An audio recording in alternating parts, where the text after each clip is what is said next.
Baik, Bapak Ibu, semoga tidak ngantuk ya. Tidak ngantuk semoga. Topik kita hari ini adalah seputar tentang hak asasi manusia, kaidah etik terkait dengan klien gangguan kesehatan jiwa. Ya. Sebelum nanti kita banyak bercerita, banyak berdiskusi tentang aspek etik dan legal di kesehatan jiwa, saudara nanti bisa coba ya unduh beberapa regulasi yang mengatur tentang kesehatan jiwa.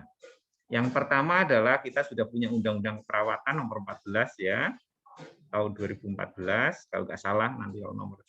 Dan yang kedua kita juga punya Undang-Undang Kesehatan Jiwa loh ya. Jadi kita sudah dipayungi. Kalau nanti Bapak Ibu saudara semuanya lulus di rumah akan membuka layanan tentang kesehatan jiwa secara undang-undang kita legal ya. Jadi prakteknya kita bisa lakukan dengan skema itu. Nah, aspek lain yang nanti kita harus perhatikan adalah tentang hak asasi, kemudian kaidah etik pada saat nanti kita melakukan asuhan keperawatan pada pasien dengan masalah kesehatan jiwa ya. Karena ranah sistem klien di mata ajar keperawatan jiwa itu tidak hanya orang dengan gangguan ya sekali lagi. Nah, itu yang nanti akan jadi sasaran kita pada saat melakukan asuhan. Sebelum masuk ke dalam kita diskusi sebentar saja. Jadi yang di rumah sakit saya percaya, saya ingin tanya ke Mas Yakub karena ini adalah praktisinya. Saya stop dulu. Mas Yakub masih stay ya, Mas Yakub ya dari RSJ. Saya ingin evidence base-nya dulu. Dari evidence base nanti kita bisa masuk ke substansi aspek etik maupun legalnya. Mas Yakub, jangan ditinggal Mas Yakub. Ini langsung off kamera Mas Yakub. Ya, kita akan studi kasus dulu. Selamat siang Mas Yakub. Selain Mas Yakub yang ada yang saat ini sebagai klinisi di RSJ ada enggak? Ya. Oke. Ya, Mas Yakub nanti tolong ya temunya sambil di WA. Dan saya percaya semuanya sudah pernah praktek di rumah sakit jiwa ya. Saya ingin pendapat Bapak Ibu serta saudara-saudara semuanya. Di rumah sakit jiwa kita masih melihat dan masih menjadi salah satu intervensi dari keperawatan yaitu adanya tindakan restrain. Ya, restrain kini Jawa nih ya. Kalau Mas Calvin itu nggak tahu mungkin. Jawa ini dicencang ya, diikat lah, dicencang. Mas Calvin ya, restrain tahu ya Mas Calvin ya? Restrain apa coba Mas Calvin? Kalau di Papua itu namanya apa? Restrain. Kurang tahu gua. Oh, restrain itu diikat. Ya, kalau di Papua sana pasien dengan gangguan jiwa ada yang diikat nggak Mas Calvin? Pak, di kami sini belum ada rumah sakit jiwa, Pak. Oh, belum. Enggak. Waktu di sarjana terapannya, D4-nya dulu Mas Calvin di mana? Di mana, Pak? D4-nya dulu di mana? Sarjana terapan. Poltekkes Kemenkes Sorong, Pak. Oh, gitu ya. Gimana Bu Alfia? Ya. Monggo. Kadang masih diikat, apalagi kalau masih baru datang, ya. Bahkan di masyarakat masih ya walaupun sekarang sudah jarang sekali, tapi sekali-kali itu masih ada yang dipasung. Oh. Artinya kesadaran masyarakat terhadap bahwa gangguan jiwa itu belum tidak semua keluarga itu bisa menerima dengan baik, sehingga ditutup-tutupi, bisa itu jangan keluar gitu. Lah inilah yang membuat kadangkala kita sedih dan iba dan membuat makin buruk keadaan karena tidak bisa diterima, tidak bisa dihargai, tidak bisa dilibatkan, tidak disertakan gitu. Ya. Itu wah, luar biasa, bagus ya Bu Alfiah ya. Itu fenomena yang di lapangan. Ya, saya minta yang dari reguler dulu, gimana yang dulu pernah praktek di rumah sakit. Ini Mbak Loisa Bidara. Selamat siang Mbak Loisa. Mbak Loisa, Ya, basic Bapak. sarjana terapannya dari mana?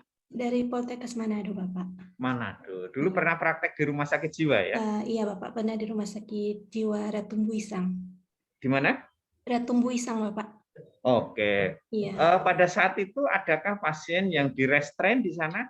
Kalau menurut pengalaman saya, sewaktu praktek itu tidak ada pasien yang datang di restrain, Bapak. Oh, jadi semua pasien di sana itu nggak ada ya? Kalau pasien yang ngamuk pun dibiarkan atau gimana? Enggak, kalau pasien yang ngamuk itu ada di ruangan tersendiri. Biasa mereka yang dirawat, Bapak. Ya, kalau yang ngamuk di restrain enggak di sana? Kalau waktu yang saya dinas itu tidak ada yang ngamuk sih, Bapak. Jadi tidak Oh dilihat gitu kalau ya. ada restrain, Ya, iya, Bapak. ya. Pasiennya jadi ya, jinak-jinak Aman, semuanya. Bapak. Oke. Iya, Bapak. Terima kasih. Ya, ini saya minta Mas Made. Siang Mas Made. Nggih, Pak, siap, Pak. Pernah praktek di resi mana jenengan? Suraya Magelang, Pak. Oke, pernah melihat pasien yang direstrain pada saat itu? Pernah di UPI, Pak, ruang UPI. Di UPI. Oke, pada saat itu proses melakukan restrain perawatnya bagaimana, saya ceritakan coba. Kalau prosesnya pasien ngamuk tiba-tiba langsung cekel ya, dipegang kemudian diletakkan di apa namanya kamar di bed, kamar isolasi. Atau seperti apa, Sali? Ingin tahu dari saudara. Kalau saya belum pernah melihat prosesnya, Pak, sudah tiba-tiba sudah di restrain sama perawatnya. Ya, ini loh ya. Jadi beberapa evidence base ternyata 2 mahasiswa belum pernah melakukan restrain.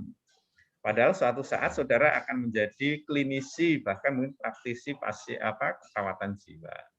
Nah, ini kan sesuatu yang nanti memang perlu kita tambahkan mungkin ya di kedaruratan kesehatan jiwa di pengkayaan ini. Jadi 4 materi itu nanti mungkin bisa 5 materi kita bisa tinjau ulang, bisa tambah nanti waktunya karena masih ada kesempatan kita bisa tambahkan pengkayaan tentang asuhan perawatan pada kedaruratan jiwa ya. Ternyata ada 2 evidence yang pada saat itu belum pernah melakukan restrain, dan ini nanti menjadi penting karena salah satu visi di sarjana terapan perawatan profesional Semarang itu adalah di kedaruratan. Oke, baik. Dari 2 ini coba saya ingin tahu, kalau menurut saudara itu secara HAM itu katanya sih hak asasi manusia. Pasien diikat ya, kemudian yang diikat dulu Bu Alfiah ya. Kalau dari sisi HAM-nya itu bagaimana kalau analisis dan kajian teman-teman semuanya? Yo, siapa yang akan berpendapat? Ada pasien diikat, gitu. Kita punya yang namanya hak asasi. Nah, kajian ini saya ingin dari Bapak Ibu, coba pendapatnya seperti apa sebelum nanti kita masuk ke substansi materi. Ya, boleh saya mencoba, Pak? Siap, monggo, Bu. Kalau menurut saya, siapapun, kalau masih ada nyawa di tubuhnya, bahwa hak asasi harus kita junjung tinggi. Ya. Namun, kita juga tidak menutup mata, karena ini yang kita hadapi adalah pasien gangguan jiwa yang sudah tidak menggunakan akal pikirnya, sehingga kadangkala memang orang ini sangat membahayakan untuk lingkungan. Maka tindakan restrain memang kadangkala diperlukan. Tetapi yang terpenting di sini adalah prosesnya. Bagaimana melakukan restrain yang tetap ya sebagai manusia itu tetap harus dihargai. misalnya diajak komunikasi, ya, walaupun dengan bahasanya ya nggak bisa dengan bahasa yang apa ya, misalnya dia lagi ngamuk kok nuwun sewu nggih badhe diiket riyen, ya kita udah kena duluan ya, tapi tetap sambil ngomong paling tidak ke keluarganya. Nah ini sehingga tidak timbul salah paham. Iya, menurut saya gitu Pak. Yeah. Oke, bagus. Wah, luar biasa. Saya bilang apa tadi? Di sini itu banyak ya toh, apa namanya? Narasumber-narasumber yang bisa ajak kita untuk berdiskusi. Oke, jadi secara substansi tadi sudah diceritakan oleh Bu Hanani ya, bahwa aspek hak asasi, harkat dan martabat seorang manusia tetap harus dimanusiakan. Nah, kita tidak lepas memang dari yang namanya HAM itu sendiri, tetapi di sisi lain kita punya prinsip etik dalam pelaksanaannya, mulai dari beneficent, ya, non-malfeasant, veracity, ya, autonomi dan sebagainya. Itu menjadi bahan pembelajaran, itu bahan bekal kita pada saat nanti kita ke pasien jiwa. Kita masuk ke materi, ya, terkait dengan hak asasi manusia dan kaidah etiknya. Ya, sudah bisa baca ya Mas Made ya. Sampun, Oke. Pak. Ya, oke.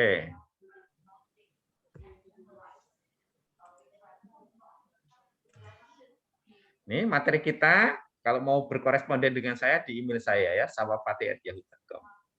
Nah, kita mengingatkan bersama Bapak Ibu, karena kita nanti menurut Undang-Undang Perawatan adalah calon profesi kita adalah nurse, ya, bukan seorang vokasi.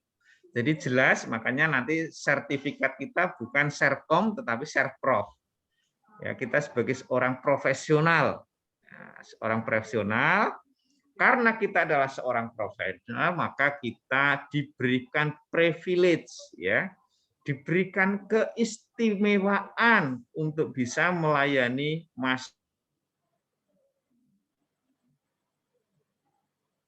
berikan keistimewaan, maka kita harus dikontrol, ya, supaya implementasi nilai-nilai profesional kita itu bisa tidak semaunya sendiri.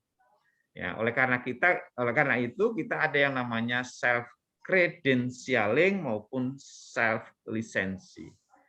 Kenapa kita kok harus ber-STR? Ya, kenapa kok kita itu harus ada kalau di rumah sakit ya ada uji yang ada di rumah sakit untuk naik ke jenjang selanjutnya. Kredensial di rumah sakit kan sekarang ada. Karena apa? Karena kita dituntut oleh warga masyarakat, ya, kita mempunyai tanggung jawab moral terhadap masyarakat untuk melakukan standar kompetensi yang profesional. Ini rambu-rambu kita.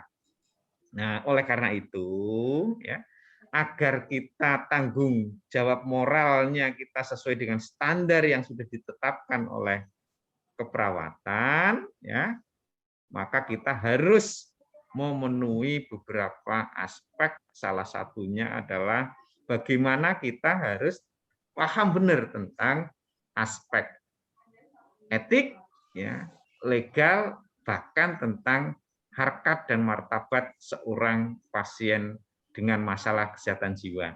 Jadi kalau kita sudah menyangkut dengan perawatan jiwa, nanti ada dua hal menurut Undang-Undang Kesehatan Jiwa, yaitu orang dengan masalah kesehatan jiwa, OMKJ, dan orang dengan gangguan jiwa.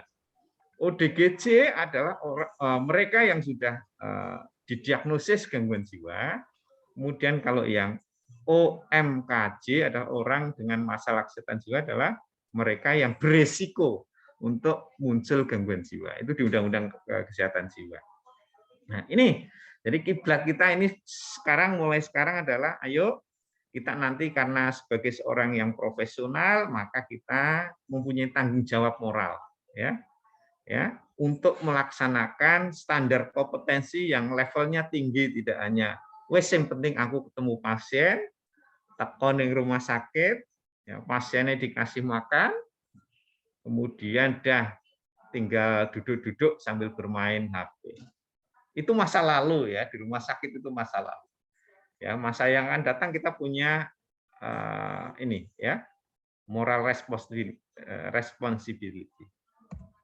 Nah, di sisi lain karena kita adalah seorang perawat yang praktek keperawatan melakukan sesuatu yang unik, maka ya nomor 1, 2, 3 ini sudah pernah Bapak Ibu saudara-saudara semuanya dibahas di keperawatan.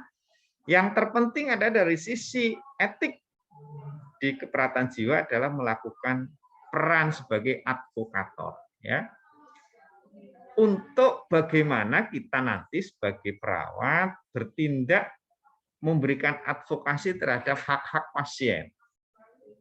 Misalkan ya pasien pada saat itu akan dilakukan restrain. Kemudian perawat yang tahu persis 24 jam ada rekomendasi dari dokter, dah restrain saja. Tetapi kita tahu bahwa pasien itu sebenarnya tidak mempunyai resiko tinggi untuk mencederai diri sendiri orang lain, tetapi hanya mungkin dia mondar-mandir ya. Nah, ini kan hak advokasi yang bisa diberikan oleh kita. Sepanjang kita tahu benar hasil kajian, hasil observasi kita terhadap pasien itu memang tidak berisiko terhadap orang lain. Nah,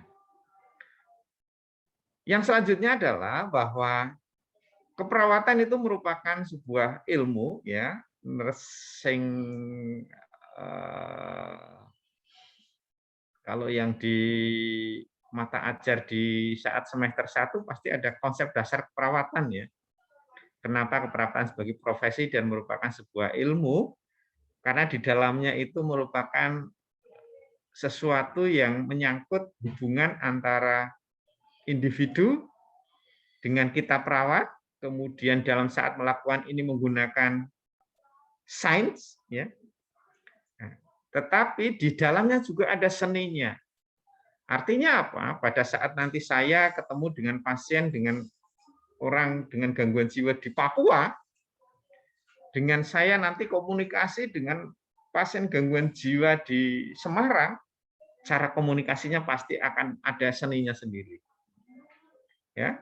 Kemudian kita yang dilayani adalah seorang manusia, maka antara klien dan nurse nanti harus sifatnya adalah hubungan profesional. Jangan ya nanti karena misalkan kita di rumah sakit sudah akrab ya baru berkolaborasi, baru berkomunikasi, jadinya tidak hubungan profesional lagi, hubungan sosial. Akibatnya apa? Wibawa seorang profesional perawat nanti akan tidak muncul di hadapan pasien. Pada saat kita memberikan intervensi, pasien memberikan respon yang berbeda. Nah, ini pentingnya kenapa sebagai seorang perawat mempunyai peran dalam membelajarkan diri di sifat atau kaidah-kaidah profesional.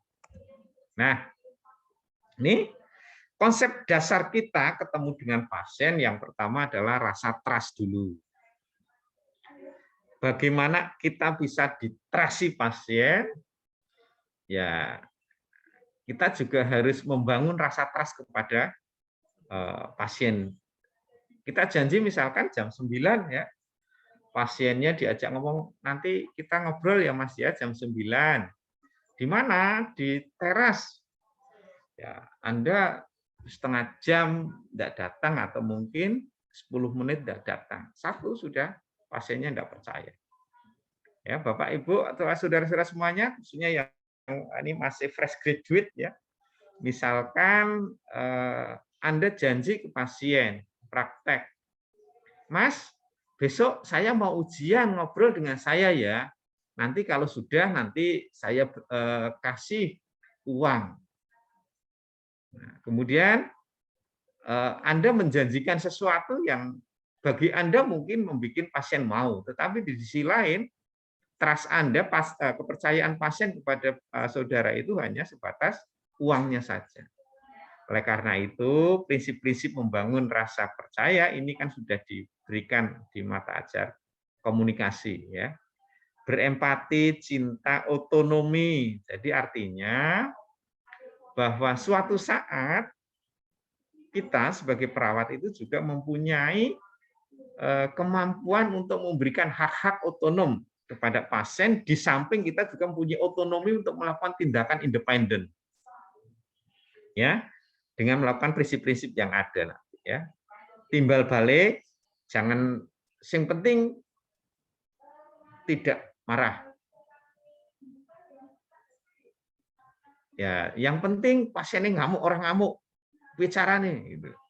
Di rumah sakit diikat, kemudian tidak masih gelisah, walaupun tidak ada dokter, dah kamu tak kasih klorpromazin 100 mg, pasiennya tidur.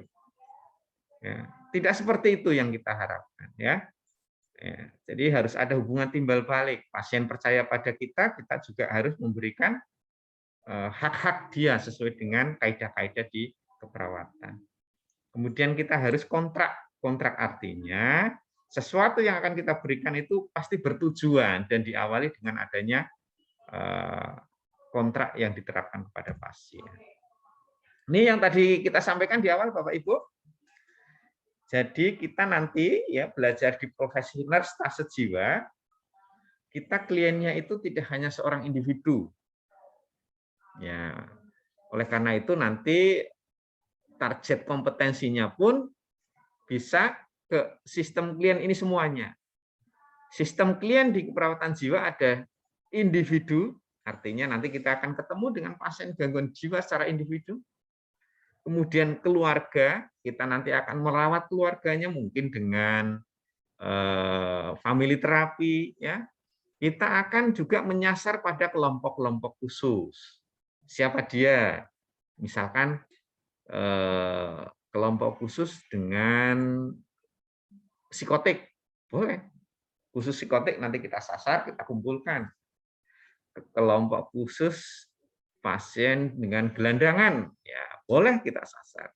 Kemudian dengan trauma kekerasan rumah tangga, nah itu kan kelompok-kelompok khusus. Atau mungkin kita nanti juga menyasar yang sifatnya adalah komunitas. Di keperawatan jiwa kita sudah familiar dengan yang namanya community mental health nursing. Bagaimana kita merawat masalah-masalah kesehatan jiwa yang ada di komunitas dengan memberdayakan sumber daya yang ada di komunitas, kader, ya, kemudian tokoh masyarakat, tokoh agama, kemudian lintas sektornya kita ada wilayah kerja puskesmas di situ, sistem rujukannya nanti kita RSJ. Ya, bagaimana kita nanti memberdayakan agar kader itu sudah menjadi wakil dari perawat jiwa yang ada di puskesmas, sehingga nanti bisa memberikan rujukan sudah. Nah, ini yang prakteknya nanti dicapai di profesi. Ya, mengelola sebuah komunitas tidak usah besar-besarnya tingkat RW saja deh. Di situ saat dibentuk kader kesehatan jiwa, kemudian dari kader itu nanti akan melakukan pengkajian tentang diajari oleh kita. Pengajiannya pengajian sederhana tentunya ya, dengan pasien gangguan jiwa yang ada di wilayahnya, diajari sistem rujukan, ya, kemudian diajari nanti bagaimana melakukan asuhan secara sederhana. Nah, itu bagian nanti yang dicapai pada saat praktek profesi nurse. Kita berdoa bersama, semoga pandeminya segera usai, nanti prakteknya bisa berkumpul. Jangan malah ndungone aja bar ben aku ora praktek ning masyarakat lan rumah sakit bendang luluh, jangan ya toh. Ndungannya kudu yang baik-baik segera usai, nanti bisa praktek di RSJ Semarang, kemudian nanti yang komunitasnya bisa di wilayah tertentu yang dekat di rumah saudara, Bapak Ibu Saudara, atau mungkin di wilayah sekitar Semarang. Nih, hak-hak pasien ya, ini secara umum. Nanti kalau kita buka di hak Undang-Undang Kesehatan banyak hak-hak. Tetapi secara umum bahwa pasien dengan masalah kesehatan jiwa adalah mempunyai hak untuk mendapatkan keamanan. Ya. Jadi pada saat restrain, ya, pada saat seklusi, ya, pastikan dia punya hak yang aman. Pasien yang ngamuk langsung puntir tangannya, ikat di mana di bed itu masa lalu ya. Jadi kalau praktisi rumah sakit tahu masa lalu pasti tahulah yang namanya bagaimana pendekatan masa lalu terhadap pasien gangguan jiwa. Jadi sisi hak-hak pasien itu masih banyak yang perlu yang masih terabaikan. Kemudian yang kedua adalah untuk mendapatkan informasi. Ya, misalkan kenapa kok ibu saya nggak kesini setelah 2 minggu? Saya di rumah sakit sudah 1 bulan nggak ditengok. Ya, ini menjadi stresor, pasiennya malah jadi gaduh gelisah kembali. Nah, informasi ini kan bisa nanti dibantu ya, Mas Calvin, diteleponkan keluarga, ya, pakai telepon rumah sakit, kenapa nggak ke sini, ya, kapan bisa ke sini. Yang penting jujur, ya. Jadi salah satu prinsip etik itu kan jujur. Jangan bohongi pasien. Besok pulang ya, padahal itu hanya sebagai pemanis saja supaya pasiennya tidak ngamuk, tidak boleh. Ya, itu yang akan justru nanti akan membuat stresor baru, dia sudah mikir besok saya pulang. Tetapi kalau tidak jadi pulang menjadi masalah stresor yang diberikan kembali dan resiko untuk jadi stres baru yang memunculkan manifestasi perilaku yang tidak diinginkan. Kemudian untuk didengar, ya, ini kadang-kadang yang masih sebelah mata. Kita karena sistem klien kita tadi itu tidak hanya individu dan tidak hanya yang sakit. Jadi biasanya pasien perawat-perawat atau orang-orang yang sudah lama di keperawatan kesehatan jiwa itu sense-nya tinggi, melihat sesuatu tidak dinilai dari hasilnya, ya, tetapi dari prosesnya. Ya.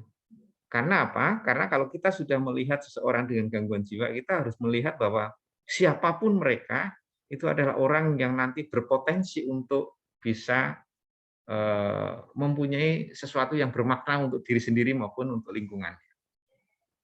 Kalau kita sudah menilainya pasien itu udah nggak berguna, ya sudah, kita biasanya langsung labelingnya tadi dikatakan oleh Bu Alfia, wis dilabel lah iki wong bla bla bla bla bla. Ini ya nggak boleh ya. Stigma ini kan sampai sekarang masih menjadi PR kita bersama. Nah, ini hubungan antara kesehatan dengan hak asasi manusia, ya. Beberapa hal yang masih kita lihat ya di masyarakat, tindakan penyiksaan seorang ibu kandung, ya, kemudian melakukan penyiksaan terhadap anaknya, seorang anak kemudian menyiksa orang tuanya, tindakan kekerasan pada perempuan dan anak. Ini kan menjadi bagian yang sering kita lihat sehari-hari di media sosial, ya, media televisi. Nah, ini adalah bagian yang nanti dapat berdampak terhadap masalah kesehatan. Adik-adik semuanya, ya, Bapak Ibu, kita sudah dari awal bahwa orang sehat, sekarang dikatakan sehat tidak terlepas dari masa lalu, bagaimana dia diasuh, bagaimana dia dikembangkan, ya, sehingga dapat berkembang sehat secara mental. Ya. Ada masalah pun dia tidak harus mondar-mandir. Kemudian ada stresor pun dia tetap bisa melakukan sesuatu coping yang adaptif. Nah, ini kan bagian dari masa lalu. Maka tindakan-tindakan seperti ini yang harus nanti kita exclude, ya. Kita sisihkan di kesehatan jiwa. Oleh karena itu, untuk meminimalkan itu kita harus perhatikan hak-hak dari pasien. Kita harus banyak membaca, kita baru banyak melaksanakan prinsip profesionalisme dari seorang perawat. Nah, ini kita harus mengevaluasi akan hak kesehatan, yaitu ketersediaan. Artinya apa?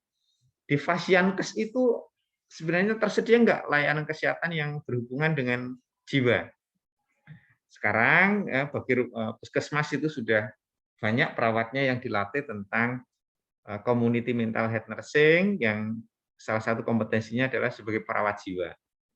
Nah, hanya memang di puskesmas tertentu itu belum ada layanan kesehatan jiwa. Tetapi arahnya kita sudah ke sana ya. Kalau di wilayah Banyumas kita sudah ada Rumah Sakit Umum Banyumas ya. Kemudian puskesmas juga sudah banyak yang menyediakan layanan jiwa. Di daerah selatan itu di Kebumen sudah ada rumah sakit tipe C yang di dalamnya ada bangsal kesehatan jiwa. Ya, Rumah Sakit Perembun. Itu dulu puskesmas, sekarang sudah ada bangsalnya. Kemudian di wilayah Pantura sudah ada Rumah Sakit Jiwa Amino. Itu sistem rujukannya ke sana. Tetapi puskesmas saya percaya layanan-layanan tentang kesehatan jiwa, ketersediaan dan keterjangkauan. Dulu ya, orang yang dari Purwokerto, Kebumen kalau ada gangguan jiwa itu harus ke Magelang. Dari Cilacap itu harus ke Magelang. Kemudian dari Tegal mungkin harus ke Semarang. Ini kan aksesibilitasnya juga harus bagian dari hak yang harus dipenuhi oleh pasien jiwa. Non-diskriminasi, keterjangkauan, ekonomi, informasi, kemudian dapat diterima dan kualitas. Ya, ini semuanya. Ya. Yang terakhir ini kualitasnya. Kualitas yang kita sebagai perawat adalah kualitas layanan asuhan. Beda-beda. Ya, kita kalau di pasien jiwa sudah, mereka yang dari basic gelandangan ya, yang dari basic mungkin bersih, ya sudah kita layani, kita berikan asuhan. Semuanya dalam mempunyai kualitas yang sama. Ini menurut WHO. Jadi akses layanan kesehatan yang pertama adalah dijamin dengan standar internasional. Kalau di Indonesia, kita dijamin oleh kode etik keperawatan yang dikeluarkan oleh PPNI. Ya. Kemudian dilindungi secara legal, kita dilindungi oleh Undang-Undang 2, ya, Undang-Undang Perawatan dan Undang-Undang Kesehatan, belum Permenkes, belum Undang-Undang Tenaga Kesehatan, ya, Undang-Undang Konsumen itu bagi pasiennya. Ya, melindungi individu dan kelompok, kewajiban pemerintah. Jadi kalau di undang-undang memang bahwa pelayanan gangguan kesehatan jiwa itu menjadi tanggung jawab dari pemerintah. Oke, ini hak klien dengan masalah kesehatan jiwa mendapat akses terhadap catatan klien dan kerahasiaannya nih ya. Jadi utamanya untuk yang adik-adik yang dari reguler, khusus untuk yang akses mendapatkan catatan klien akan kerahasiaannya, sekarang rumah sakit itu sudah punya kredensial. Ya. Mereka yang berhak untuk melakukan asuhan keperawatan adalah mereka yang sudah ber-STR ya, dan mempunyai SIP, surat izin praktek. Nah, oleh karena itu nanti kalau memang mahasiswa belum boleh langsung terjun ke pasien, ya itu bagian dari mempertahankan hak-hak pasien. Ya, jadi kredensial tadi yang saya sampaikan di awal itu bagian dari proses memberikan hak yang sebaik-baiknya kepada pasien. Kalau dulu mahasiswa begitu mudahnya ya berhadapan dengan pasien. Ya, sekarang itu untuk akses terhadap catatan klien ya di buku catatan medis atau keperawatannya itu harus didampingi oleh perawat. Kalau dulu kan berusaha buka-buka. Nah, kalaupun nanti saudara dapat, ya tolong ya aspek kerahasiaannya ini juga diperhatikan. Dalam rangka aspek kerahasiaan termasuk di dalamnya adalah pada saat Anda menggunakan fasilitas-fasilitas media sosial dan sebagainya. Ya, begitu mudahnya sekarang orang berselfie tanpa sadar Anda share kemana-mana. Padahal yang di-share adalah klien Anda. Nah, klien Anda nanti tidak tidak memberikan rasa ikhlas sehingga menuntut kita yang akan bertanggung jawab terhadap hal ini. Oleh karena itu bagi mahasiswa reguler, jadi hak-hak klien kemudian wewenang kita sebagai perawat yang belum ber-SIP di rumah sakit itu nanti menjadi bagian yang akan kita perhatikan betul ya. Kemudian pengisolasi dan pengekaan. Ini tadi sudah sampaikan ya.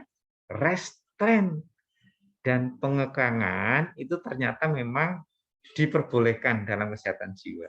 Ya. Tetapi kita harus memperhatikan prinsip etik tadi. Prinsip etik yang disampaikan oleh Bu Hani adalah prinsip benefisennya. Ya, mana yang memberikan keuntungan lebih dari aspek individu pasien maupun dari lingkungan. Ya, walaupun pasien itu punya hak otonomi. Ya.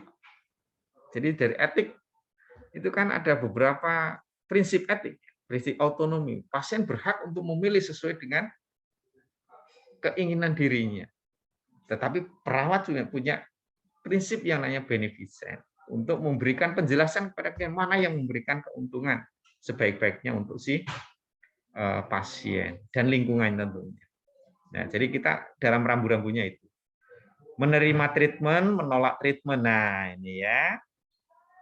Oke. Menolak treatment artinya apa? Bahwa pasien itu berhak untuk tidak mau di-restrain. Boleh. Boleh sepanjang dari aspek benefisennya kita harus bisa mempertahankan. Oh, bolehlah ini tidak kita restrain. Nah, kemudian yang terakhir ada informed consent untuk riset ataupun informed consent untuk tindakan yang dilakukan pada pasien.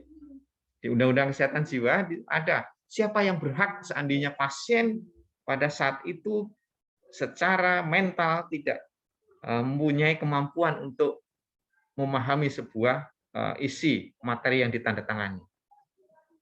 Ya. Siapa dia? Nah, keluarganya ada enggak? Keluarganya Anda datang. Kemudian di situ tidak diantar polisi. Ditemukan di pinggir jalan. Tetapi pasien itu punya hak akan dilakukan tindakan operasi misalnya. Ya. Siapa yang informed consent? Saya minta nanti saudara bisa membuka di Undang-Undang Kesehatan Jiwa siapa yang berhak untuk melakukan persetujuan atas tindakan pada kondisi-kondisi yang ada di kesehatan jiwa.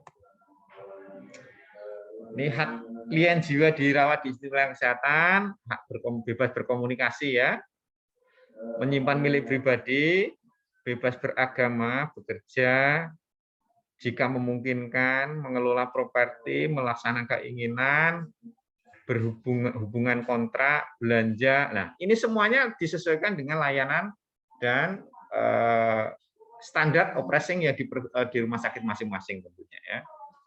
Oke. Pendidikan, ya, pendidikan bukan berarti sekolah ya. Kita setiap hari melakukan TAK, ya, melakukan komunikasi terapeutik, itu pendidikan. Ada adzan, break dulu ya Bu ya, Bapak Ibu semuanya.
kita kontraknya 1 jam ya. Mohon izin Bapak Ibu serta saudara semuanya, kita tambah ya, barangkali maksimal 20 menit lah nanti dengan diskusi. Kalau memang nggak ada yang diskusikan bisa kita selesaikan. Hak pendidikan, pemeriksaan profesi aktif, pelayanan publik, dan seterusnya, ini nanti bisa Bapak Ibu baca saja ya. Kemudian yang ini ya, ini berdasarkan International Council of Nursing bahwa status perawat di pelayanan kesehatan mental adalah yang terpenting di sana. Tadi sampaikan Bu Alfi ya. Kita harus bisa bagaimana mengurangi stigma dan diskriminasi. Ya, ini yang memang bagian dari dulu sudah digaungkan caranya supaya pasien gangguan jiwa di masyarakat itu tidak di stigma labelingnya negatif. Ini sudah disampaikan di ICN Positive Statement.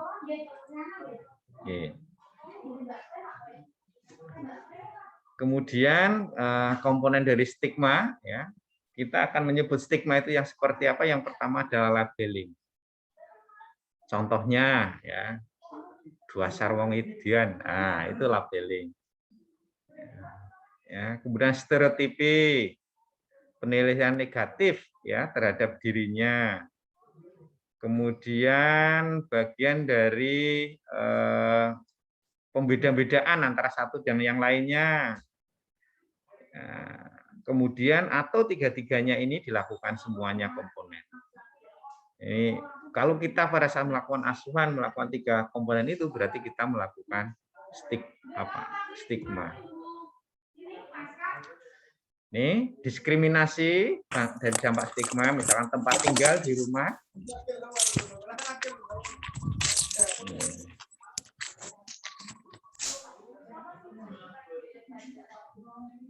Diberikan tempat tinggal di gubuk sendiri ya, diasingkan, kemudian peluang kerjanya juga didiskriminasi. Nah, hal-hal seperti ini memang tidak mudah ya, kita bisa memahami itu bahwa seorang klien dengan gangguan jiwa pulang ke masyarakat, kita akan berusaha untuk ikut beraktivitas seperti semula. Ini tidak mudah. Ya, keluarga kadang-kadang juga tadi merasa karena labelingnya yang sudah begitu negatif sehingga dirinya merasa malu. Maka yang seharusnya dia diajak ke sawah untuk bisa membantu, akibatnya apa? Cukup di rumah saja. Nah, ini kan bagian dari coba kita ya ke depan mungkin bersama-sama ada sebuah desa, saya inginlah ya. Sekarang itu banyak yang namanya CMHN, Community Mental Health Nursing, di sana sudah desa binaan, tetapi di sana belum mencerminkan atau belum ada sebuah terapi kerja yang dikaryakan dari mereka-mereka yang mempunyai pos gangguan jiwa. Kalau yang di Muntilan ya, yang dibina pada saat pos gempa saat itu, ya itu memang ada di sana itu untuk bercocok tanam dan sebagainya.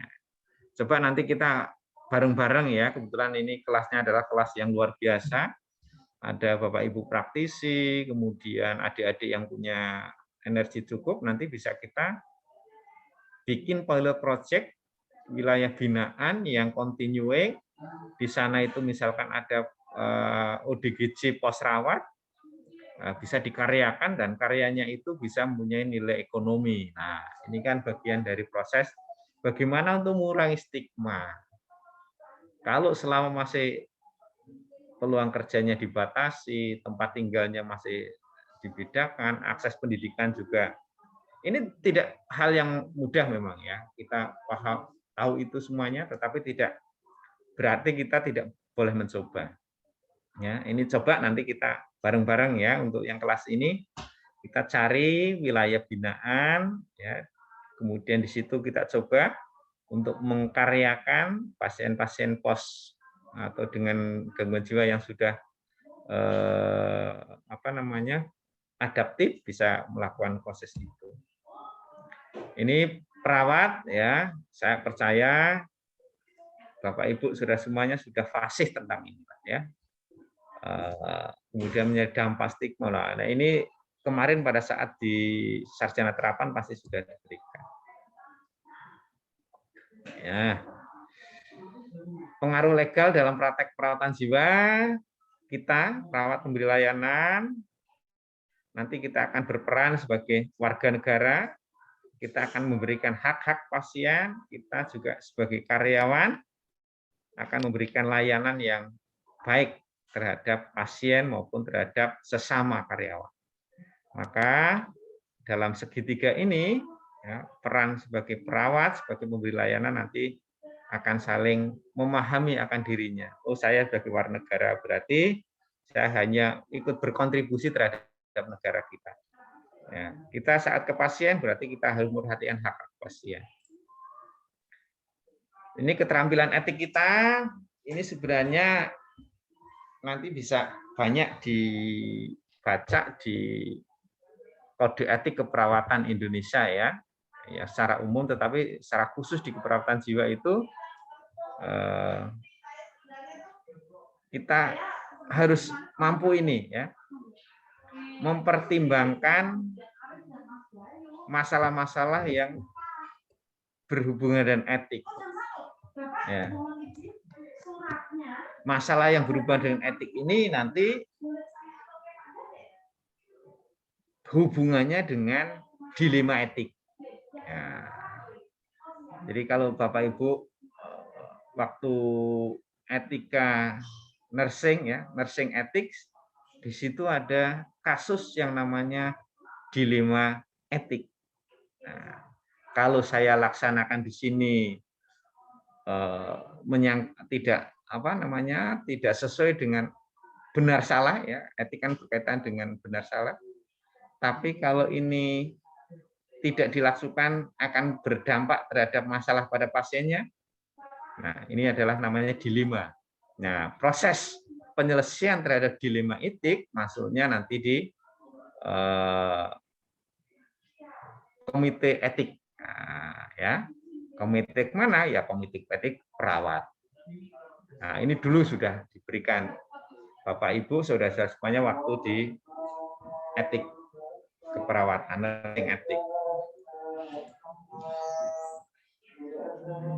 Nah, karena kita adalah seorang calon tenaga profesional, pendidikan kita adalah seorang profesi, pendidikan profesi, maka prakteknya adalah praktek profesi. Nah, praktek profesi kita nanti akan memenuhi, akan selalu dituntun, akan selalu pada rambu-rambu ini. Yang pertama adalah standar praktek dan kompetensi. Standar praktek adalah standar praktek perawatan jiwa dan kompetensi perawatan jiwa. Nah, kode etik adalah kode etik kita, ya, kode etik sebagai calon perawat.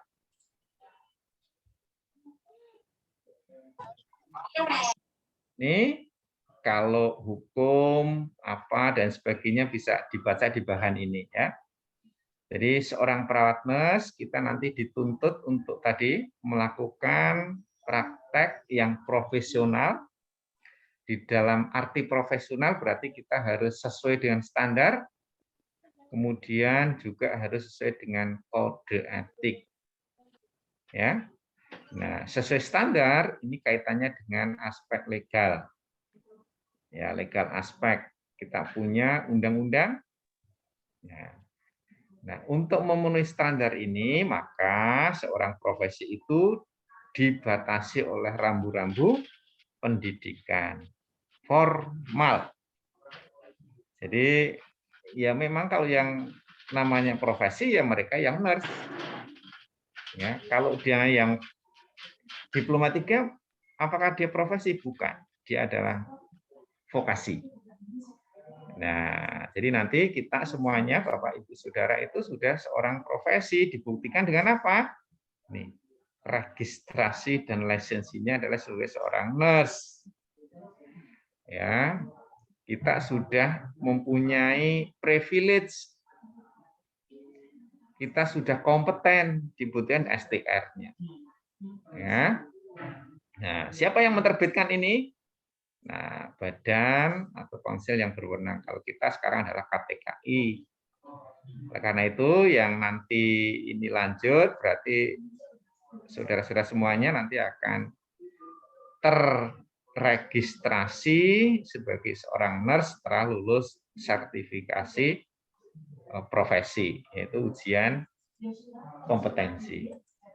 Nah, ini saya percaya ini ya, waktu di KDK mungkin kalau nggak di etik dan hukum sudah pernah ya, International Council of Nursing, kerangka kerja kompetensi sebagai seorang profesional, maka kita harus memperhatikan aspek legal dan etik untuk mewujudkan layanan yang accountable, ya, layanan yang memberikan nilai-nilai etik dan memperhatikan masa kultural dan legal.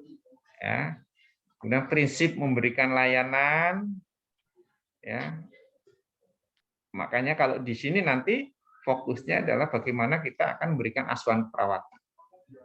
Standar asuhan perawatan pada klien halusinasi, standar keperawatan pada klien dengan HDR, standar perawatan pada klien mencari diri sendiri, dan sebagainya. Oke, ini yang profesional berarti Bapak Ibu semuanya adalah pada posisi yang ketiga ini.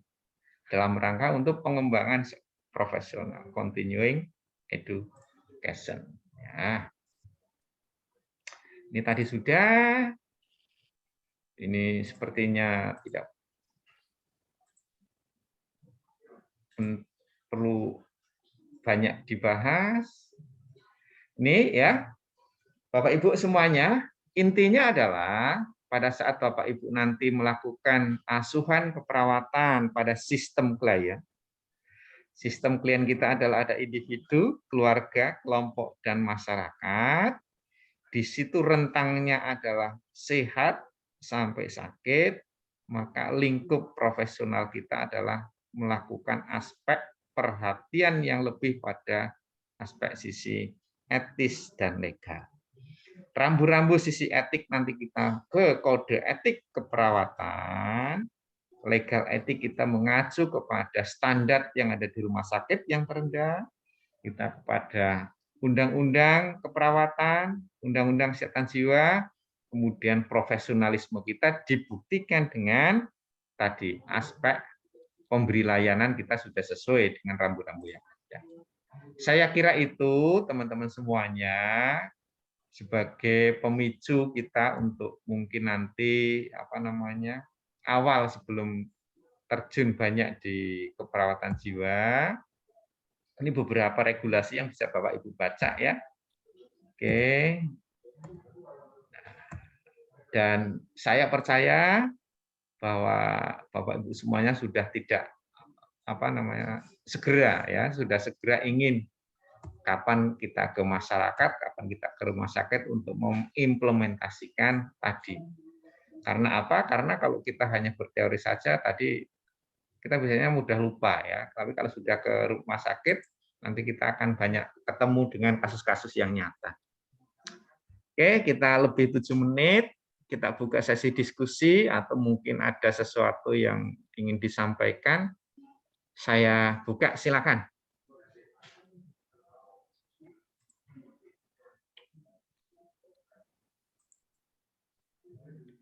Kalau tidak ada, saya tanya ya, Pak.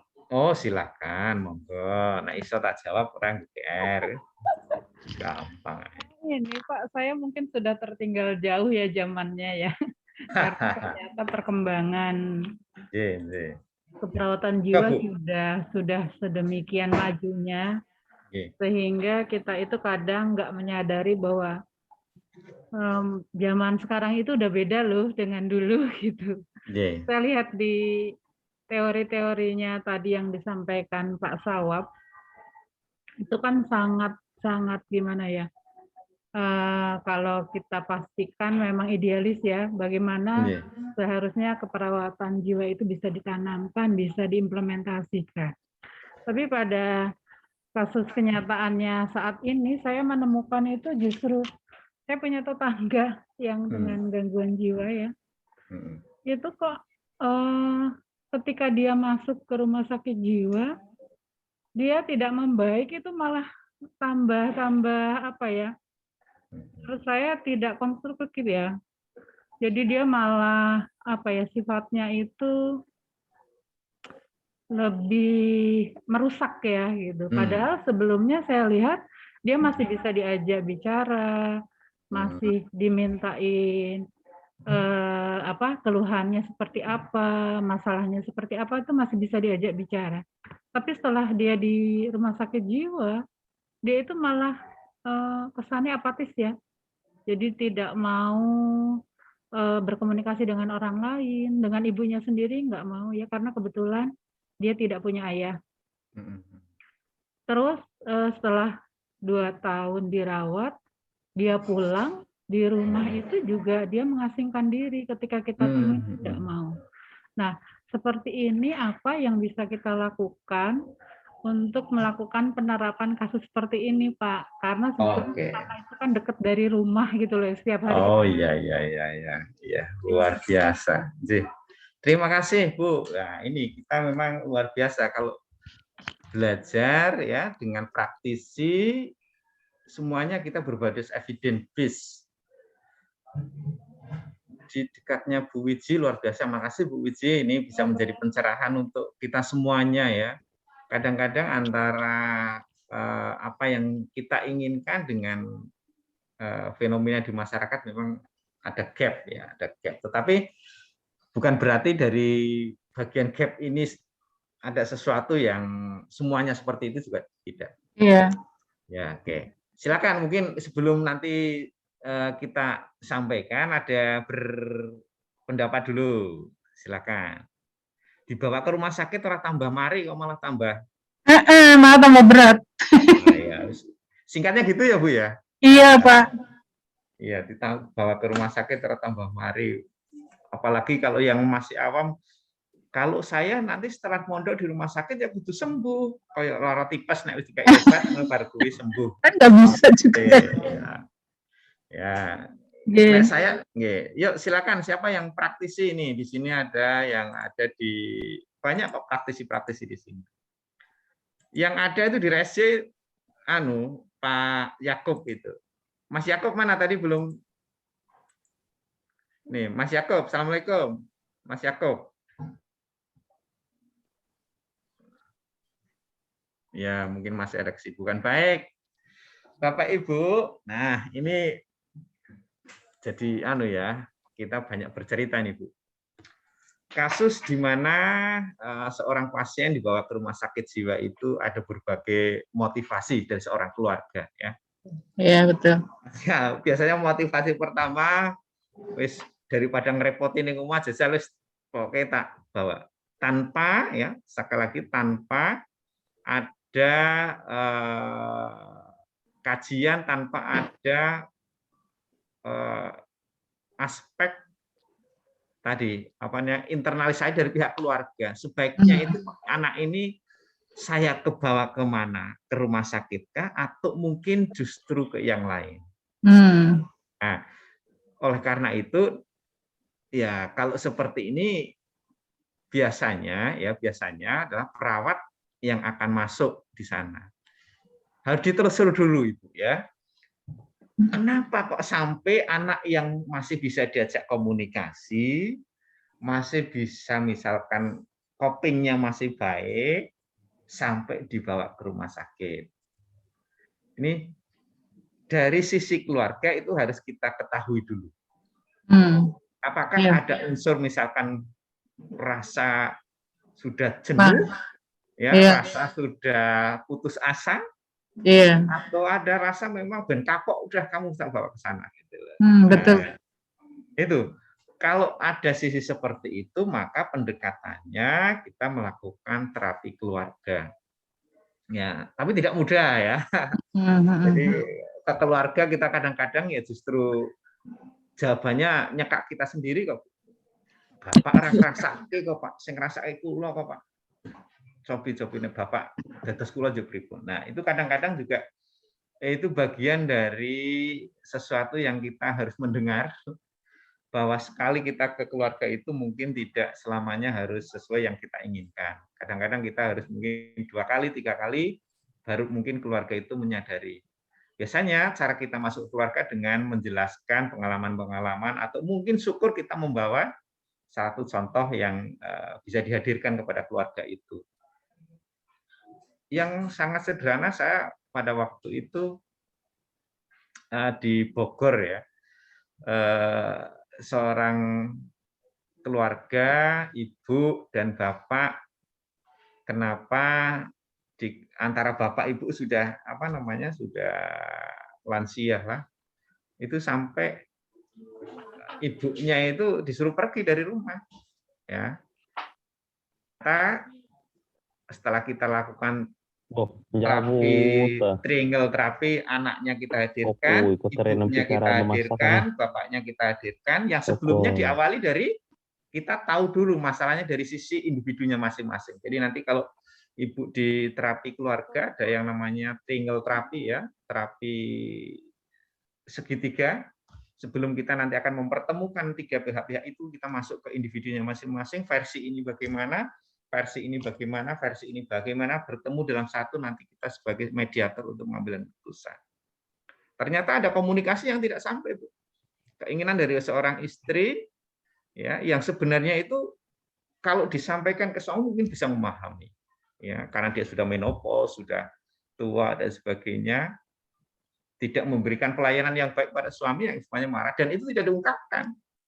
Pilihannya negatif. Setelah kita hadirkan, ketiganya sudah sama seperti itu mungkin, Bu. Jadi aspek keluarga itu yang mungkin nanti akan diawali untuk dekat. Kemudian sampai di rumah sakit, ya karena mungkin bagi seorang pasien tadi merasa dirinya itu sehat, ya merasa dirinya sehat, kemudian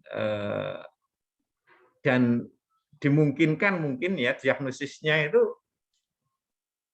yang diberikan oleh dokter, ya kita juga harus advokasi apakah benar ya manifestasi yang ngamuk-ngamuk itu mereka manifestasi dari diagnosis jiwa, apakah psikotika atau depresika atau schizophrenia atau yang lain.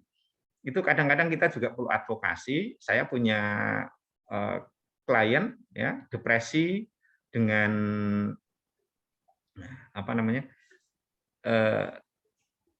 depresi dengan manifestasi ada psikotiknya, tapi psikotiknya masih minimal. Psikotik dia itu ada perasaan dirinya tidak berguna,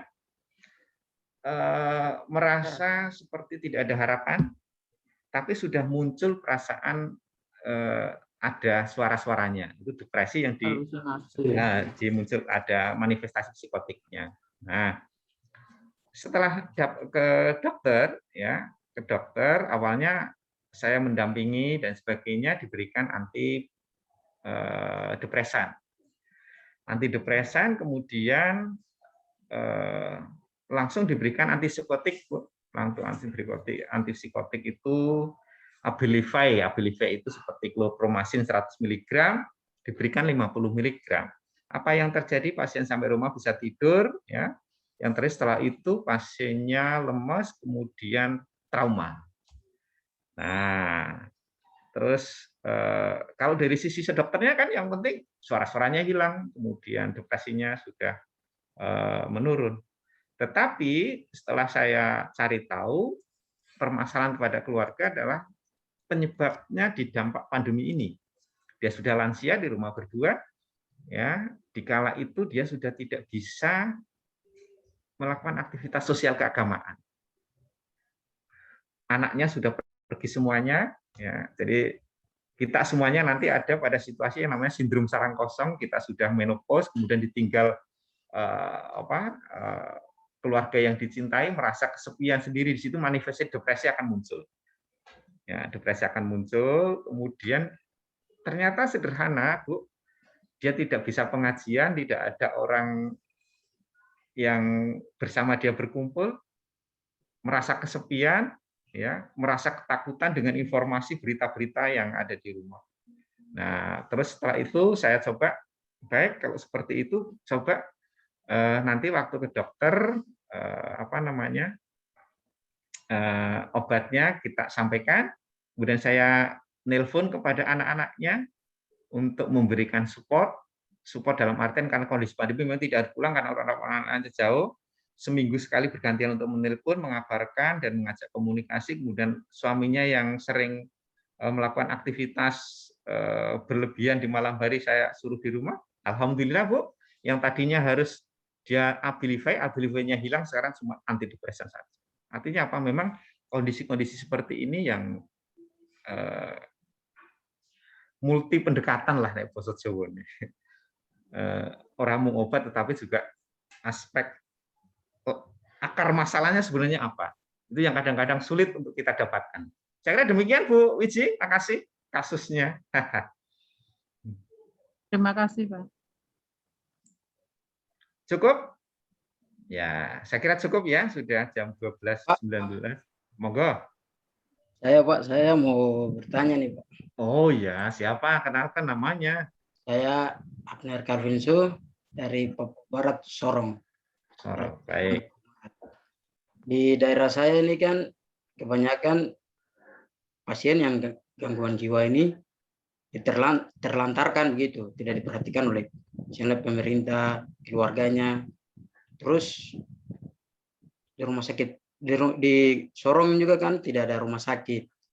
Bagaimana cara penanganannya agar masyarakat pasien yang penanganan pasien gangguan jiwa nih Pak? Pertanyaannya Mas Kelvin ini luar biasa sekali, Mas Kelvin.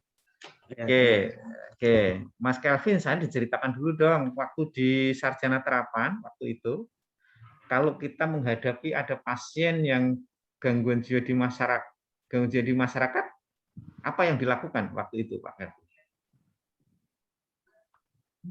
Di sana ada puskesmas ya, Pak Kevin, Mas Kevin?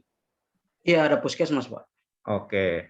Sampai saat ini puskesmasnya itu memberikan layanan tentang kesehatan jiwa enggak? Yang saya lihat kacamata saya, Pak, di Sorong ini lihat pasien yang gangguan jiwa itu diterlantarkan saja begitu, Pak. Oh, gitu. Ya. Ya, gini, Mas Kevin ya. Jadi proses layanan asuhan keperawatan jiwa itu kan sebenarnya sistemnya adalah berjenjang ya, yang berjenjang. Yang pertama adalah basicnya yang justru banyak artinya di komunitas. Yang di komunitas itu yang di masyarakat, Mas Kevin ya. Artinya bagaimana supaya kita nanti sebagai perawat mencegah agar jangan sampai orang yang berisiko itu muncul sebagai yang di jalan-jalan itu. Nah, makanya kita nanti akan praktek di komunitas menjelaskan opo to itu gangguan jiwa, caranya biar nggak gangguan jiwa. Itu nanti. Kemudian yang kedua, ya kalau itu memang sudah, sistem yang pertama adalah bagaimana seandainya ada kasus yang ada di masyarakat. Yang menemukan itu bisa satu, keluarganya karena sadar dan dia paham, maka segera dilakukan pengobatan ya, Mbak Vin ya. Kedua, ya wilayah kerja dari puskesmas yang ada di situ mana? Ya, kalau memang itu di situ ada perawat yang bergerak di kesehatan jiwa, maka dia punya tanggung jawab untuk mengelola bagaimana supaya wilayah itu masalah kesehatan jiwanya bisa minimal. Paling tidak ya angka berobatnya tinggi dan sebagainya. Maka tanggung jawabnya adalah menjadi tanggung jawab puskesmas, Mas Calvin. Nah, puskesmas di situ siapa? Ya, puskesmas di situ ada unsur perawatnya. Unsur perawatnya nanti akan melakukan asuhan perawatan kesehatan jiwa. Ya, kemudian di situ ada unsur dokternya, berarti nanti yang aspek medisnya. Nah, kalau tidak bisa ditangani, ya misalkan dia harus membuka rujukan, ya memang mau tidak mau harus dirujuk. Nah, kalau di Sorong sana ada nggak sistem rujukan di rumah sakit umum yang di sana ada bangsal jiwanya, Mas Calvin? Bapak kalau soal itu saya belum tahu, Pak. Oh, udah pernah praktek di rumah sakitnya di mana, Mas Calvin? Prakteknya? Saya prakteknya di Rumah Sakit Selebi Sulu Kota Sorong, Pak. Oh, itu ada dokter spesialis jiwanya di sana? Kalau untuk dokternya belum, kayaknya belum, Pak. Belum ya, oke. Tapi ada dokter umumnya ya? Ya, dokter umumnya ada, Pak. Ada. Kemudian saya percaya di sana adalah apa namanya layanan yang bisa untuk membantu jiwa, kesehatan jiwa. Tetapi ya sebenarnya secara undang-undang bisa loh nanti Mas Kevin di sana bikin kalau sudah lulus profesi nurse ya Mas Kevin ya. Kita sudah punya ilmunya kok melakukan asuhan pada pasien pada klien gangguan jiwa. Bisa rumah singgah namanya. Nanti Mas Kevin bisa buka undang-undang kesehatan jiwa di sana, kita sudah dinaungi bahwa rumah singgah itu bisa kita dirikan, yaitu untuk menampung orang-orang yang dengan gangguan jiwa. Itu cita-cita Pak Sawab memang kok. Orang daki-daki wis duwe rumah singgah untuk menampung pasien-pasien gangguan jiwa nanti pensiun. Nah, disitulah nanti Mas Kevin bisa berperan untuk melakukan asuhan perawatan kerjasama dengan puskesmas. Nah, contohnya dulu Mas Kelvin kan sudah ada pasien misalkan di situ ngamuk, yang dilakukan apa Mas Kelvin? Dilakukan ya restrainnya ya ikat. Oh, dikat ya. Kemudian pasien enggak ngamuk, tetapi pasien kok mendengar suara-suara. Di situ ada halusinasi, yang dilakukan apa Mas Kelvin? Gimana, Mas? Misalkan ya, Mas Kelvin nanti ketemu ada pasien di rumah diem sendiri, saat ditanya ngopo kok sendiri, karena saya mendengar suara-suara, ada yang mengganggu saya. Yang dilakukan apa oleh Mas Kelvin?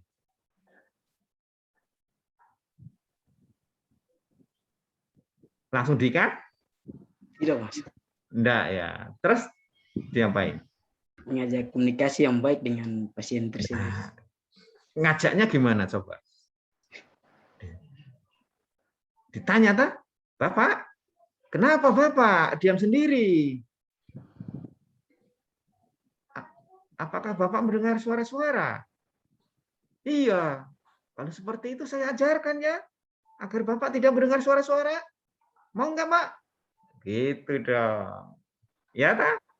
Ya, Pak. Iya. Nanti Mas Kelvin setelah selesai nurse harus apa namanya paling nggak ya di lingkungannya, di tetangganya ada yang nggak yang mengalami gangguan jiwa, Mas Kelvin? Ada satu. Nah, itu bisa nanti bagi ajang membantu di tetangga. Gitu ya? Ya, Pak. Oke, saya kira cukup ya. Oke, Ya, silakan Bapak Ibu kalau nanti ada yang didiskusikan ya bisa di lewat apa namanya healthy ya, lewat healthy. Kemudian kalau ada pertanyaan juga silakan bisa ke Japri saya atau mungkin ke healthy atau ke email saya. Pokoknya sinau bareng lah ya, belajar bersama. Di sini juga ada praktisi ya, ada narasumber-narasumber yang bisa nanti kita untuk ajak diskusi. Cukup ya? Cukup? Dita, cukup Mbak Dita? Cukup ya, oke. Kalau sudah cukup, kita akhiri. Sampai jumpa ya nanti di materi selanjutnya. Kalau mungkin kita nanti perlu pendampingan asuhan keperawatan kegawat daruratan jiwa nanti kita tambah. Saya minta bantuan dari anunya ya, biar nanti kita bisa mengawali bersama lah ya, bisa satu start bareng, kemudian isinya sama-sama gitu. Kita siap untuk berdiskusi lagi. Cukup ya? Ini banyak wajah-wajah baru ya, yang nanti bisa menjadi bahan untuk diskusi kita. Kalau sudah cukup, saya akhiri. Sukses untuk semuanya ya. Jangan lupa tetap protokol kesehatan. Jangan lupa bahagia. Seorang perawat jiwa itu harus bisa membahagiakan dirinya sendiri. Paling sederhana adalah pokoknya sisi positifnya yang dieling-eling. Nah, belajar menilai positif terhadap apapun ya ada di sekeliling kita yang membuat kita jadi stresor. Pokoknya pasti ada sisi positif. Entah apapun itu, ya Mbak Gita. Ya, syukur lah, soalnya syukur. Mengambil hikmah. Ya, gitu ya Bu Hanani ya. Bersyukur, pasti ada sisi positif di balik apa yang sekarang kita sedang lakukan. Cukup, sugeng siang. Cukup. Nggih. Selamat beraktivitas. Sami-sami. Assalamualaikum warahmatullahi wabarakatuh. Semangat nggih Bapak Ibu ya. Luar biasa. Matur nuwun.